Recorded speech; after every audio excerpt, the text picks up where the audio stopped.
उदयोस्तु श्री महाकाली महालक्ष्मी महासरस्वती राजराजेश्वरी आई साहेब। श्री अंबा माता की जय, श्री अंबा माता की जय, श्री अंबा माता की जय। सर्वांना श्री स्वामी समर्थ। तुम्हा सर्वांचं आपल्या चॅनलमध्ये खूप खूप मनापासून स्वागत।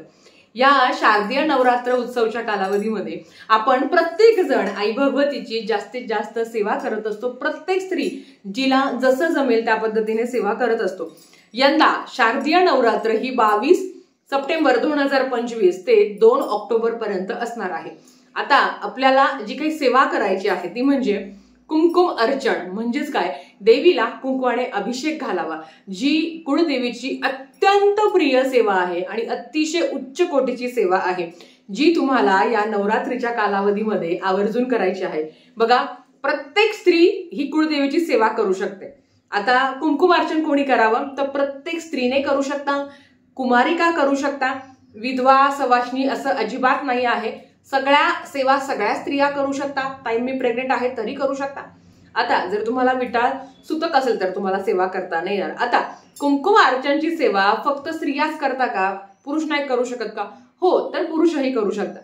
पण काय काय असतं ना, कुळदेवीची सेवा ही घरातल्या कुलस्त्रीने केली तर अतिशय उत्तम। आता कुलस्त्रीने करायची म्हणजे घरातल्या पुरुषांनी करायची असं अजिबात नाही, पण स्त्रियांनी केली तर अतिउत्तम। आता कुंकुम अर्चन याचा अर्थ काय आहे की कुळदेवीला आपल्याला कुंकवाने अभिषेक घालायचा असतो, तिला कुंकवाचं अर्चन करायचं असतं।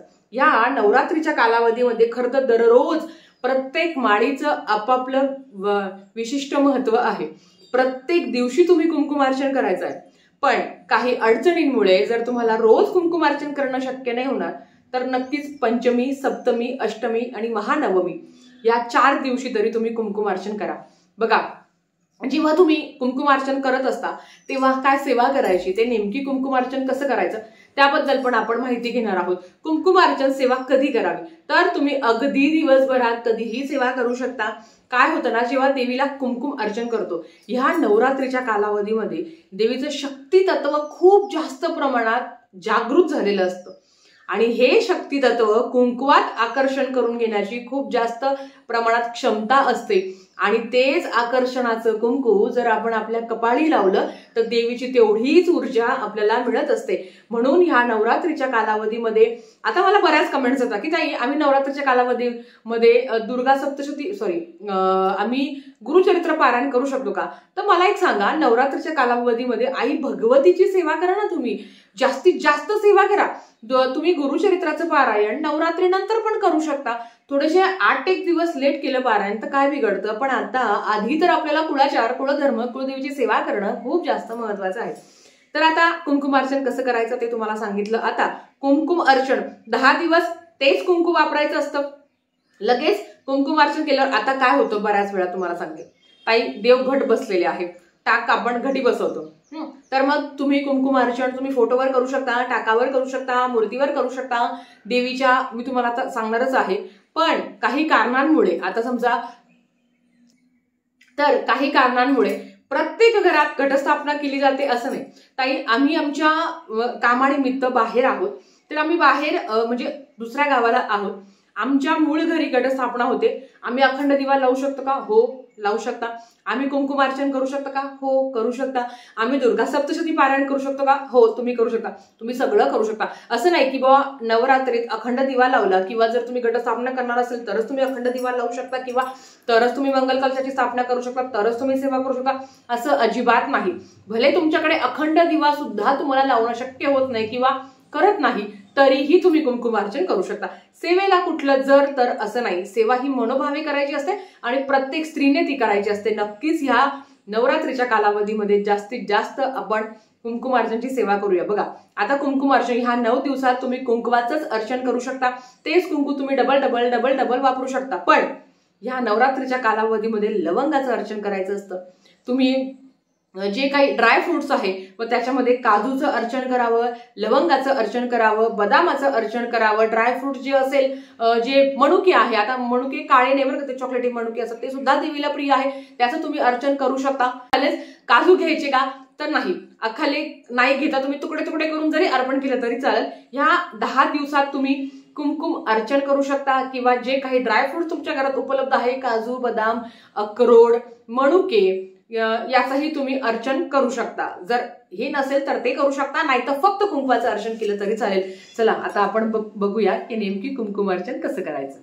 जिथे तुमच्या घरात घटस्थापना केली जाते, म्हणजे अर्थात कुमकुमार्चनची सेवा ही आपल्याला देवाच्या समोर बसून करायची आहे. आता समजा जर इथे तुमची घटस्थापना केली आहे तर तुम्ही तिथे कुमकुमार्चन करू शकता. आता 9 दिवसाच्या कालावधीमध्ये सगळ्यात आधी आपण बघूया की कुमकुमार्चन कशा कशावर करू शकता. तर तुम्ही कुळदेवीच्या टाकावर कुमकुमार्चन करू शकता, तुम्ही कुळदेवीच्या फोटोवर कुमकुमार्चन करू शकता, कुळदेवीच्या मूर्तीवर कुमकुमार्चन करू शकता, माता लक्ष्मीच्या मूर्तीवर करू शकता, माता लक्ष्मीच्या फोटोवर करू शकता, श्री यंत्रावर तुम्ही करू शकता, अन्नपूर्णा मातेचा फोटो आहे त्याच्यावर तुम्ही कुमकुमार्चन करू शकता. ज्यांच्याकडे ह्या कुठलीच वस्तू अवेलेबल नाही आहे त्यांनी काय करावं, छानपैकी अशी सुपारी घ्यावी, हीच माझी कुळदेवी आहे असं स्वरूप समजून तुम्ही मग कुमकुमार्चन करू शकता. आता जेव्हा तुम्ही कुंकवावर कुमकुमार्चन करता तेव्हा जेव्हा तुम्ही सुपारीवर कुमकुमार्चन करता तेव्हा सगळ्यात आधी तर सुपारीवर अभिषेक करावा. ओम ऐनवरी क्लीम चामुंडाय विचे या मंत्राचा मंत्र जप करून पाण्याने अभिषेक करावा. 51 वेळा करा, 21 वेळा करा आणि मग ही माझी कुलस्वामिनी आहे असं स्वरूप समजून तुम्ही तिच्यावर अभिषेक करू शकता. बघा आता ह्या नवरात्रीच्या कालावधीमध्ये असं होतं की देवी घटी बसलेली आहे. मग काही ठिकाणी असं आहे की ताई आम्ही रोज देवपूजा नाही करत, त्या संदर्भात तर आपण नंतर बोलूयाच, पण काही ठिकाणी असं आहे. आता समजा रेणुका माता, आता आमची कुळदेवी रेणुका माता आहे तर ती घटी बसलेली आहे. मग जेव्हा तुम्ही आपण टाक ठेवतो घटी बसायला, मग तुम्ही टाकावर पण कुमकुमार्चन करू शकता, पण टाक हलवायचं नाही. फोटोवर कुमकुमार्चन करू शकता पण फोटो हलवता येणार नाही. मग ते कसं करायचं ते पण सांगते. श्रीयंत्र तुम्ही हलवू शकता, कुमकुमार्चन करू शकता. आता समजा मला माहिती आहे की 9 दिवस मी ह्या श्री यंत्रावरच कुमकुमार्चन करणार आहे, तर मग मी काय करेल, असं भलं मोठा ताट घेईल आणि त्याच्यावर मग मी श्री यंत्रावरच कुमकुमार्चन करेल. ज्यांच्याकडे श्री यंत्र नाही आहे त्यांनी काय करावं, तर माता लक्ष्मीच्या मूर्तीवर, अन्नपूर्णा मातेच्या मूर्तीवर तुम्ही कुमकुमार्चन करू शकता. आणि आपल्याला वाटतं की कुलदेवी घटी बसलेली आहे तर मग तिचा फोटो वारंवार हलवणं किंवा मूर्ती हलवणं, टाकता आपण हलवू नाही शकत. मग काय करायचं, जिथे तुम्ही कुमकुमार्चन करणार आहे असं छानपैकी मोठं ताट घ्यावं, कारण 9 दिवस तुम्ही कुंकुवाचं अजून बाकीच्या गोष्टींचं अर्चन करणार आहे. मग अशा वेळेस तुम्ही मोठं ताट घ्यावं. आता तुम्हाला सांगते नेमकी अर्चन कसं करायचं. बघा इथे मी श्रीयंत्र घेतलेलं आहे, श्रीयंत्र आहे माझ्याकडे, त्याच्याबरोबर अन्नपूर्णा देवीची मूर्ती आहे, माता लक्ष्मीची मूर्ती आहे. आता आपण आधी बघूया की माता लक्ष्मीच्या मूर्तीवर अभिषेक कसा करायचा. बघा कुळदेवीच्या टाकावर, कुळदेवीच्या मूर्तीवर आणि कुळदेवीच्या फोटोवर कुमकुमार्चन करत असताना, कुमकुमार्चन कोणी ह्या 2 बोटांनी करतं, कोणी ह्या 3 बोटांनी करतं, तर कोणी 5 बोटांनी कुमकुमार्चन करतं. पण कुळदेवीच्या फोटोवर, माता लक्ष्मीच्या फोटोवर, कुळदेवीच्या टाकावर, माता लक्ष्मीच्या मूर्तीवर आणि अन्नपूर्णा मातेच्या मूर्तीवर जर कुमकुमार्चन करायचं असेल तर या 5 बोटांनी कुमकुमार्चन करावं, कुमकुम अर्चन. आता ते कसं करायचं बघा. आता कुमकुमार्चन करताना कुठली सेवा म्हणायची, तुम्ही 16 वेळा श्री सुक्तम म्हणू शकता. आता समजा मी म्हटले आहे हरिओम हिरण्यवर्णाम हरणी सुवर्ण रजतस्रजाम चंद्रान हिरण्मयी लक्ष्मी जातवेदो आवहा नमो नमः. बघा नमो नमः म्हणत असताना देवीच्या पायापासून ते मस्तकापर्यंत आपल्याला देवीला कुंकवाने अभिषेक घालायचा आहे. असं करताना मग परत नमो नमः. आता ताई 16 वेळा श्रीसुक्त म्हणून कुमकुमार्चन करू शकता, नाहीतर मग महालक्ष्मीचे 108 नाव आहे ते म्हणून तुम्ही कुमकुमार्चन करू शकता. नाहीतर आता समजा मी महालक्ष्मीच्या मूर्तीवर मला कुमकुमार्चन करायचं आहे तर मग मी काय करेल, मग महालक्ष्मीचे 108 नाव घेऊन मी कुमकुमार्चन करू शकते. नाहीतर ओम ऐन ह्रीं क्लीं चामुंडाय विचे नमो नमः, ओम ऐन ह्रीं क्लीं चामुंडाय विचे नमो नमः, ओम ऐन ह्रीं क्लीं चामुंडाय विचे नमो नमः, ओम ऐन ह्रीं क्लीं चामुंडाय विचे नमो नमः. या पद्धतीने करू शकता. आता रेणुका मातेच्या फोटोवर, आता फोटो आपल्याकडे छोटा असेल मोठा असेल काय जो असेल तर त्याच्यावर कसा अभिषेक करावा, कुमकुमार्चन करावं ना ते सांगते. ओम ऐन ह्रीं क्लीं चामुंडाय विचे नमो नमः, ओम ऐन ह्रीं क्लीं चामुंडाय विचे नमो नमः, ओम ऐन ह्रीं क्लीं चामुंडाय विचे नमो नमः. या पद्धतीने कुमकुमार्चन करायचं आहे. ज्यांना कारण 99 मंत्र खूप सोपा आहे. तुमची कुळदेवी कुठलीही असेल तरी तुम्ही 99 मंत्राचा मंत्रजाप करू शकता आणि तुम्ही कुंकुमार्चन करू शकता. आता जेव्हा तुम्ही ड्रायफ्रुट्स ने कुंकुमार्चन करता तर तेव्हा सुद्धा असंच म्हणायचं आहे, ओम ऐं ह्रीं क्लीं चामुंडाय विचे नमो नमः, ओम ऐं ह्रीं क्लीं चामुंडाय विचे नमो नमः, ओम ऐं ह्रीं क्लीं चामुंडाय विचे नमो नमः, ओम ऐं ह्रीं क्लीं चामुंडाय विचे नमो नमः. आता महालक्ष्मीच्या मूर्तीवर जर करायचं असेल तर ओम श्रीं नमः नमो नमः, ओम श्रीं नमः नमो नमः. महालक्ष्मीचे मंत्र आहे ओम श्रीं नमः किंवा ओम श्री महालक्ष्मी नमः नमो नमः, ओम श्री महालक्ष्मी नमः नमो नमः. या पद्धतीने तुम्ही कुंकुमार्चन करू शकता. आता मला विचाराल तर मी फक्त श्री सूक्तम 16 वेळा म्हणते आणि त्यानेच मी कुंकुमार्चन करते. पण कधी कधी असं होतं की मी महालक्ष्मीचे 108 नावं घेते किंवा आपली जी कुळदेवी आहे रेणुका मातेचे मी 108 नावं घेते आणि त्या पद्धतीने करू शकता. आता सुपारीवर करायचं असेल तर कसं करायचं बघा. जसं मी तुम्हाला सांगितलं की 5 बोटांनी करू शकता किंवा तुम्ही आता जेव्हा आपण श्रीयंत्रावर करतो तुम्ही 5 बोटांनी करा, नाही तर तुम्ही 2 बोटांनी करा. ओम ऐं ह्रीं क्लीं चामुंडाय विचे नमो नमः, ओम ऐं ह्रीं क्लीं चामुंडाय विचे नमो नमः, ओम ऐं ह्रीं क्लीं चामुंडाय विचे नमो नमः. आता याच्यावर करायचं असेल सुपारीवर तरी सुद्धा ओम ऐं ह्रीं क्लीं चामुंडाय विचे नमो नमः, ओम ऐं ह्रीं क्लीं चामुंडाय विचे नमो नमः, ओम ऐं ह्रीं क्लीं चामुंडाय विचे नमो नमः, ओम ऐं ह्रीं क्लीं चामुंडाय विचे नमो नमः. या पद्धतीने तुम्हाला करायचं आहे. बघा आता मी रेणुका मातेच्या फोटोवर रोज कुंकुमार्चन करणार, बरोबर. मग अशा वेळेस काय करायचं, ही कुंकू वाढणार माझं, बरोबर. मग जेवढं कुंकू मला उचलून घेता येईल सेवा झाल्या तेवढं कुंकू मी उचलून घेणार. परत ते कुंकू उद्या म्हणजे दुसऱ्या दिवशी मी वापरणार.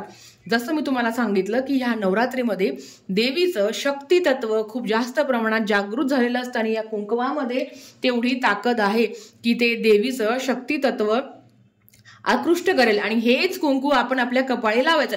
कुठल्याही महत्वाच्या कामाला जायचं असेल तर मुलाला नवऱ्याला तुम्ही हे कुंकू लावायचं. हे कुंकू वाटत बसायचं नाही, याला त्याला द्यायचं नाही, कारण त्याच्यावर आपण सेवा केलेली आहे. त्यांना लागत असेल तर त्यांना सांगा, तुम्ही स्वतः सेवा करा.